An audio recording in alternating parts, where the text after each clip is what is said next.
Hello, and welcome to Anonymous Tea Ministry.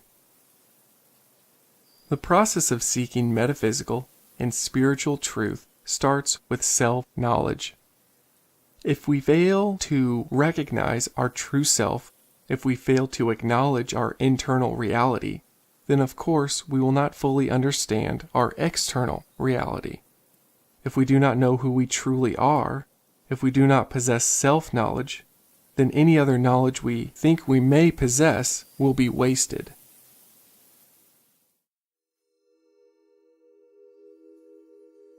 A quote attributed to Socrates from around 400 BC is still well known today: "Know thyself." This was likely an ancient Egyptian proverb and has been attributed to many others. Ultimately, the source of the maxim is not important. What is important is that we actually get to know thyself. For Socrates' work, this phrase was a kind of organizing theme. For our lives, it may work in the same way. Knowing thyself organizes one's life and helps one to define their purpose.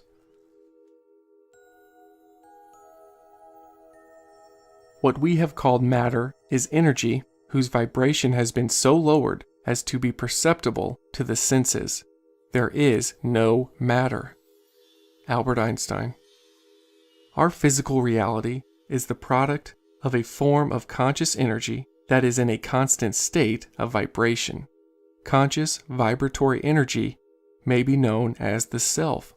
This could also be referred to as the spirit, which is the term I use. Know this part of yourself, and all of the knowledge that you gain from that point on, it will be real and lasting.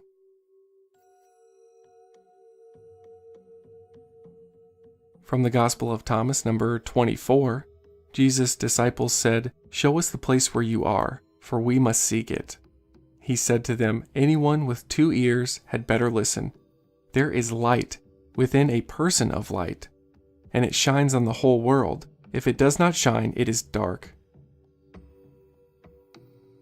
Scientifically, light is a form of energy. Everything in the universe is a form of energy. Therefore, we actually are light.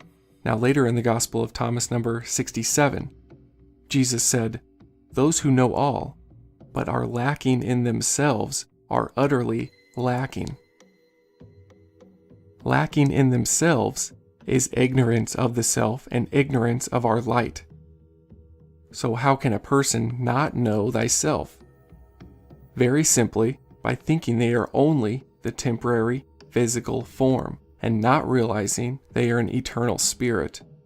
This is an ignorance of the illusion of the body in this life is all there is.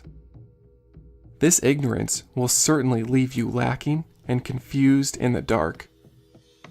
If one believes the body is all there is, they think and act accordingly, largely by subconsciously ingrained habits. This leaves a person to spin their wheels. That's why it's called the wheel of karma. You spin your wheels and go nowhere, just around and around, constantly fooled by the illusion that the body is all there is. An example is a person who, ignorant of the self, is always searching for something to bring them happiness and fulfillment. Without knowledge of the self, they will always be searching outside of themselves. They will always be lacking. Think of how many people find earthly success, maybe with money, fame, power, sex, awards, material gain, etc., but they are still unhappy. It's probably because they do not know thyself and are spinning their wheels. Now let's look at the Tao Te Ching, number 33. One who knows others is intelligent. One who knows himself is enlightened.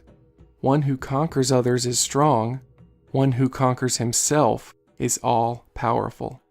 One who approaches life with force surely gets something. One who remains content where he is surely gets everything. One who gives himself to his position surely lives long. One who gives himself to Tao surely lives forever. Of course, it is possible to achieve earthly success without knowledge of thyself. But we must ask ourselves, what will this success ultimately do for us? It is always fleeting, always a chase, and never a complete fulfillment. If we give ourselves to the Tao, or to the light, to God, then we will forever be illumined, and we will therefore live forever.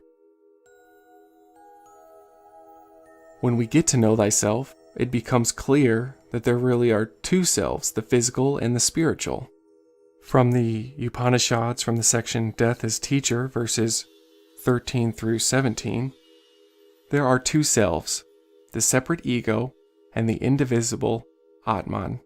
When one rises above I and me and mine, the Atman is revealed as one's true self, as one's real self.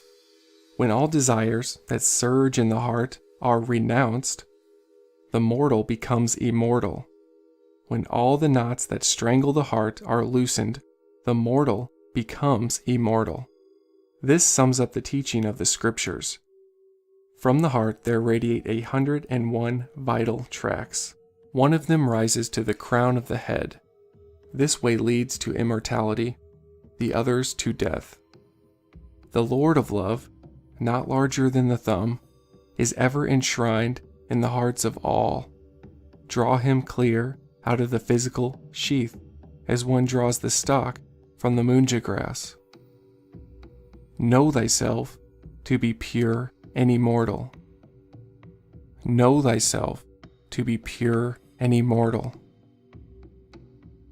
The Lord of Love is ever enshrined in all, because the Lord of Love is light. And if someone exists, they must have a portion of light within them. If they didn't, they wouldn't exist. It wouldn't be possible. During the course of our lives, we should attempt to draw this light or spirit out of the physical self, as this light, spirit, is pure and immortal. There are specific ways to do this, which I will cover later, but for right now, all that is needed is to simply recognize that we are spirit. No matter what your mind says, no matter what your neighbor says, no matter what the world says, right now in this moment, know yourself as pure and immortal spirit.